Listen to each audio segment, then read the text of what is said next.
सद्गुरु रविदास जी महाराज की, सद्गुरु रविदास जी महाराज की, सद्गुरु ज्ञान भिक्षुक दास जी महाराज की, सद्गुरु ज्ञान भिक्षुक दास जी महाराज की, सद्गुरु समन दास जी महाराज की, सद्गुरु समन दास जी महाराज की।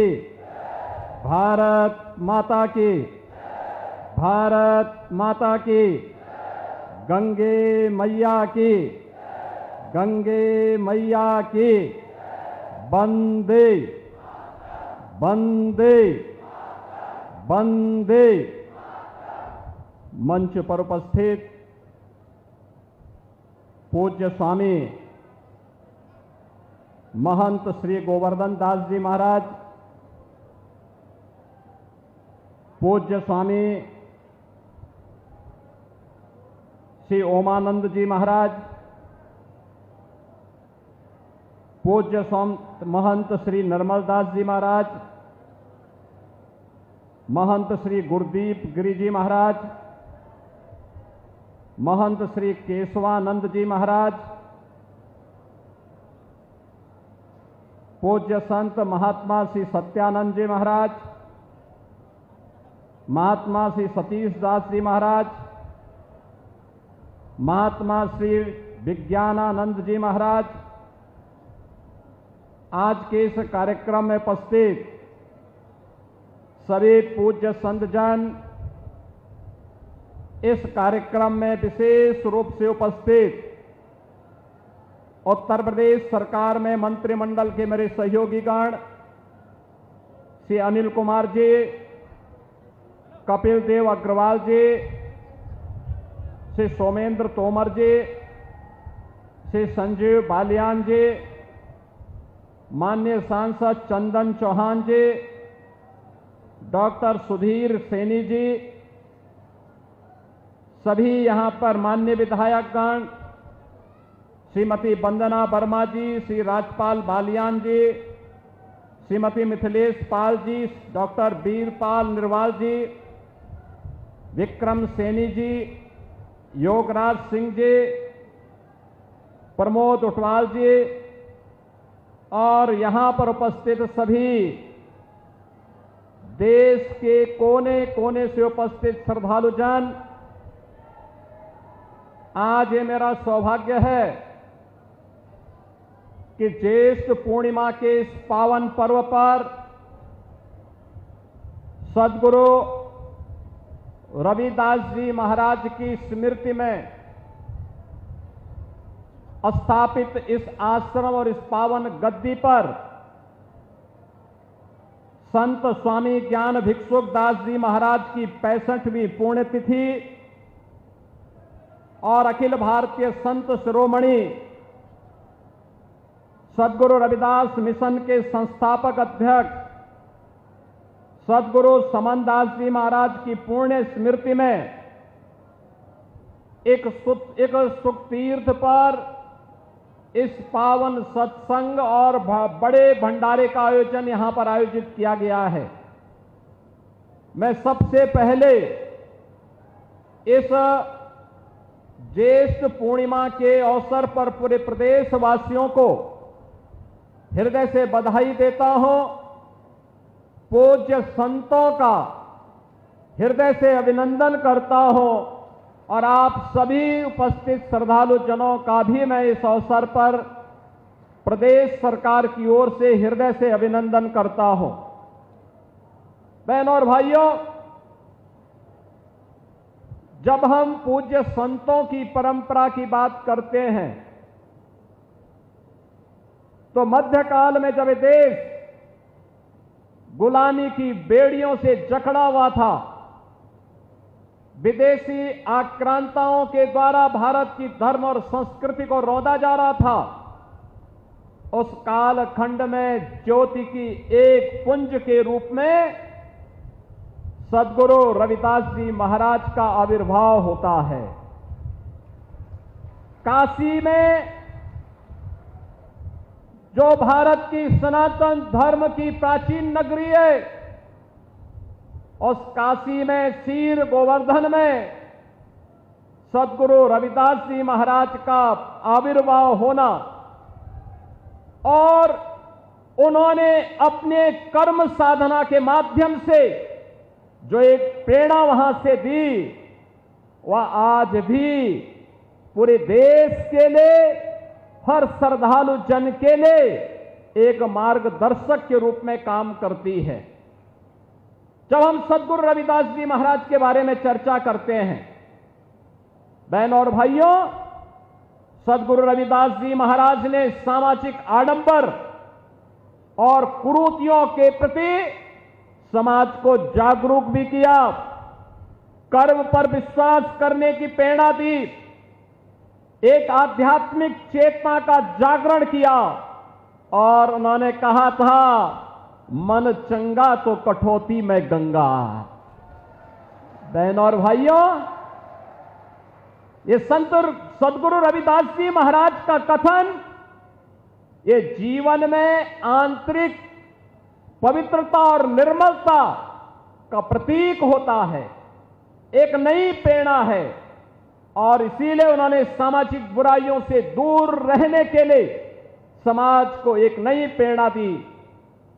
संत रविदास जी महाराज के गुरु रामानंद जी महाराज ने कहा था, जाति पाति पूछे नहीं कोई, हरि को भजे सो हरि का होई। और यही परंपरा आगे बढ़ती है। तो संत रविदास जी ने उस समय इस बात को कहा था कि ऐसा चाहूं राज में जहां मिले सबन को अन्न, छोट बड़ो सम बसे रविदास रहे प्रसन्न। बहनों और भाइयों, कितनी दिव्य वाणी है, कितनी दिव्य वाणी है सद्गुरु रविदास जी महाराज की।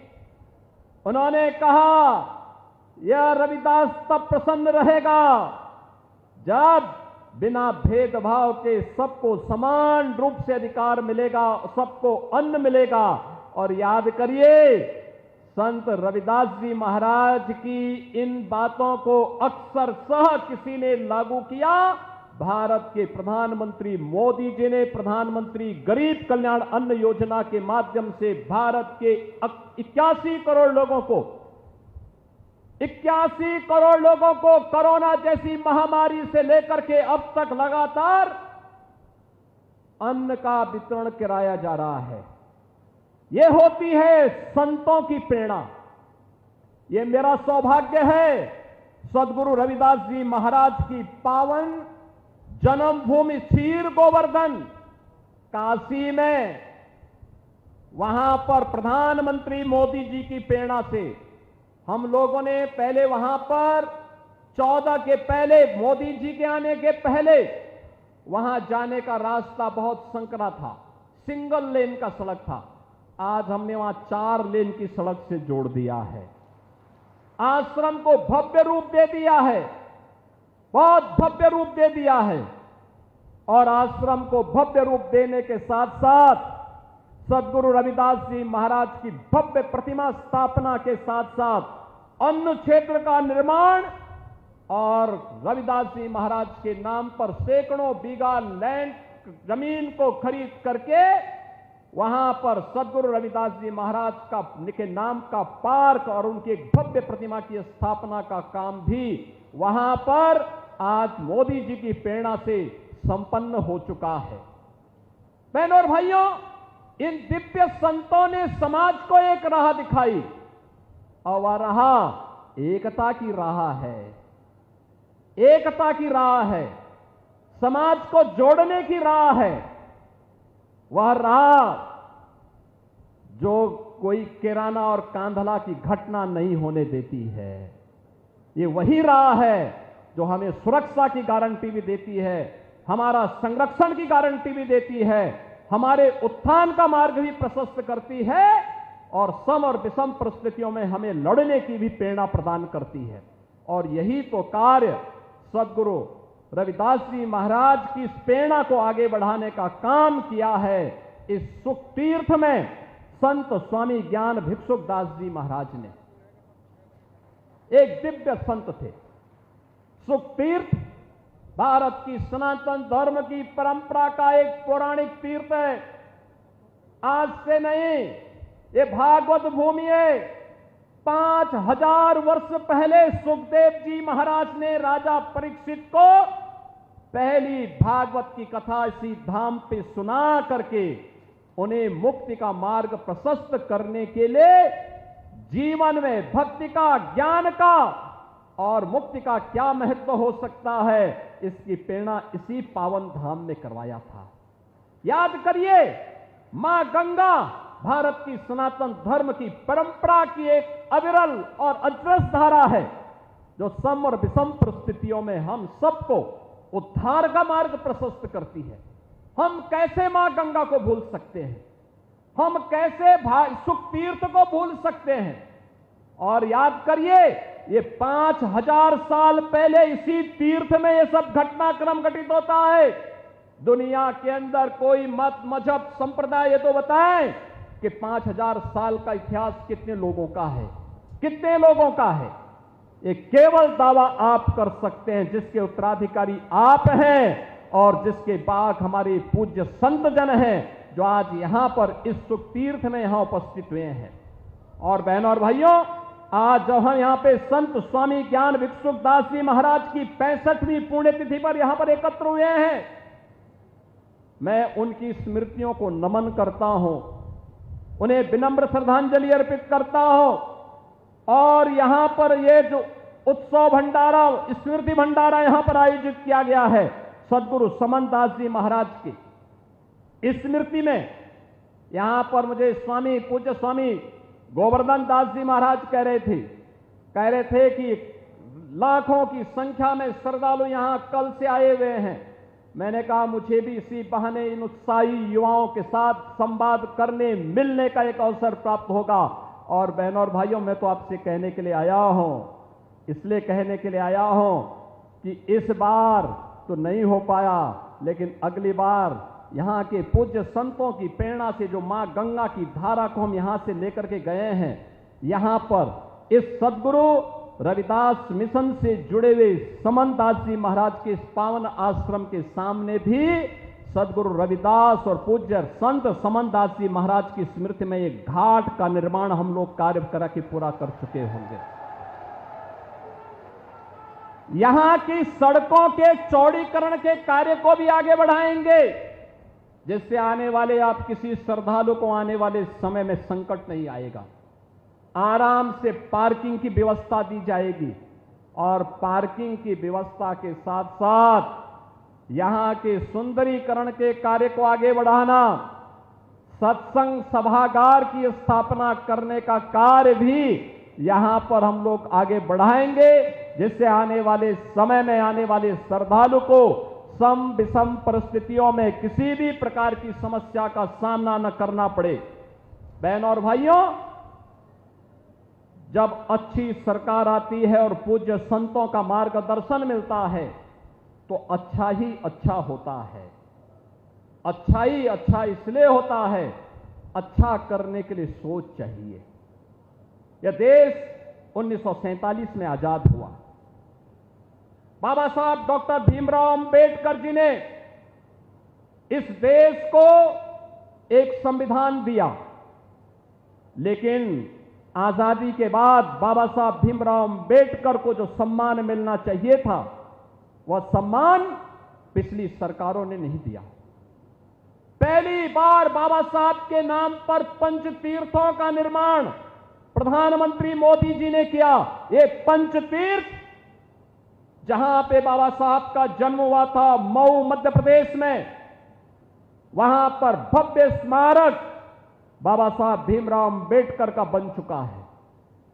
बाबा साहब भीमराव अंबेडकर ने उच्च शिक्षा लंदन के जिस स्कूल से जिस स्थान पर रह करके किया था, इंग्लैंड की सरकार ने उस भवन को बेचने की कार्रवाई की थी, तो प्रधानमंत्री मोदी जी ने उस भवन को खरीदा और खरीदने के बाद यह व्यवस्था की कि भारत के अनुसूचित जाति जनजाति के छात्रों के लिए जो उच्च शिक्षा के लिए विदेशों में जाना चाहेंगे, इंग्लैंड में जाना चाहेंगे, उन छात्रों के लिए वहां पे एक भव्य बाबा साहब का भव्य स्मारक भी बनाया और स्मारक बनाने के बाद वहां पर छात्रावास का निर्माण और स्कॉलरशिप की भी व्यवस्था वहां पर प्रधानमंत्री मोदी जी के द्वारा दिया गया।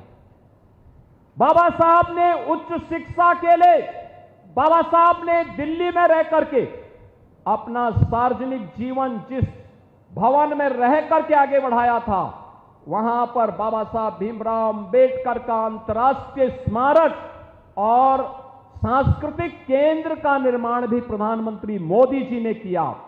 और यही नहीं, बाबा साहब ने 1956 में उनकी दीक्षा भूमि नागपुर में भी भव्य स्मारक के निर्माण का काम प्रधानमंत्री मोदी जी ने कराया और चैत्य भूमि मुंबई में भी बाबा साहब का भव्य प्रतिमा और विशाल भव्य स्मारक और विशाल प्रतिमा का निर्माण भी ये प्रधानमंत्री मोदी जी के मार्गदर्शन में स्थापित हो पाया।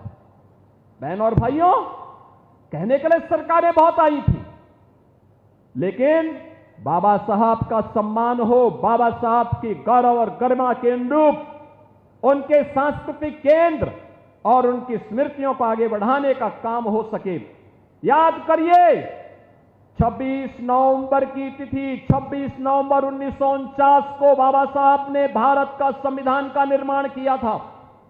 26 नवंबर 1949 से लेकर के 2015 तक कभी भी किसी भी सरकार ने बाबा साहब के नाम पर समारोह नहीं किया, लेकिन प्रधानमंत्री मोदी जी ने 26 नवंबर की तिथि को बाबा साहब भीमराव अंबेडकर की स्मृति में संविधान दिवस के रूप में मनाने का काम किया है। और आज भारत के अंदर 26 नवंबर की तिथि संविधान दिवस के रूप में आयोजित होती है। बहनों और भाइयों, आज आप देखते होंगे जो सद्गुरु रविदास जी महाराज ने कहा था, उन्होंने कहा था कि बिना भेदभाव के योजनाओं का लाभ मिलना चाहिए।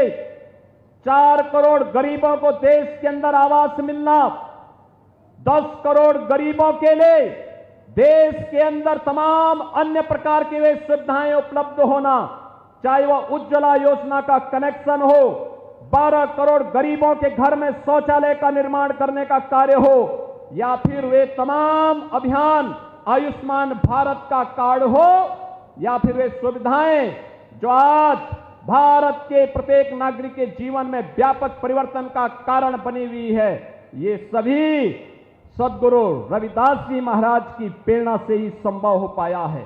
और आज ये मेरा सौभाग्य है कि यहां पर पूज्य स्वामी ज्ञान भिक्षुकदास जी महाराज और पूज्य संत सद्गुरु समनदास जी महाराज ने यहां पे सद्गुरु रविदास जी महाराज के इस मिशन को आगे बढ़ाने के लिए जिस पवित्र कार्यक्रम को आगे बढ़ाया है, यहां पे ज्येष्ठ पूर्णिमा के इस पावन पर्व पर आप सबके साथ इस आश्रम के कार्यक्रम में सहभागी बनने का सौभाग्य मुझे प्राप्त हो रहा है।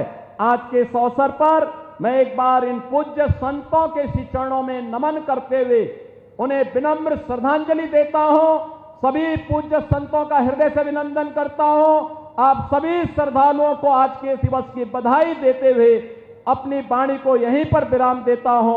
आप सब मेरे साथ बोलेंगे, सद्गुरु रविदास जी महाराज की, सद्गुरु रविदास जी महाराज की, सद्गुरु स्वामी ज्ञान भिक्षुकदास जी महाराज की, सद्गुरु स्वामी ज्ञान भिक्षुकदास जी महाराज की, सद्गुरु समनदास जी महाराज की, सद्गुरु समनदास जी महाराज की। भारत माता की, भारत माता की, गंगे मैया की, गंगे मैया की। नमः पार्वती पतिये हर हर महादेव। अभिभूत हैं, कृतज्ञ हैं महोदय, आपके ऊर्जावान उद्बोधन से श्रद्धा भावना की बयार बह निकली है। और अब माननीय मंत्री श्री अनिल कुमार जी और माननीय मंत्री श्री कपिल देव अग्रवाल जी हम सब की ओर से माननीय मुख्यमंत्री महोदय को स्मृति चिन्ह भेंट कर रहे हैं और आप भी तालियों के साथ अपना आभार मंच तक प्रेषित कर सकते हैं।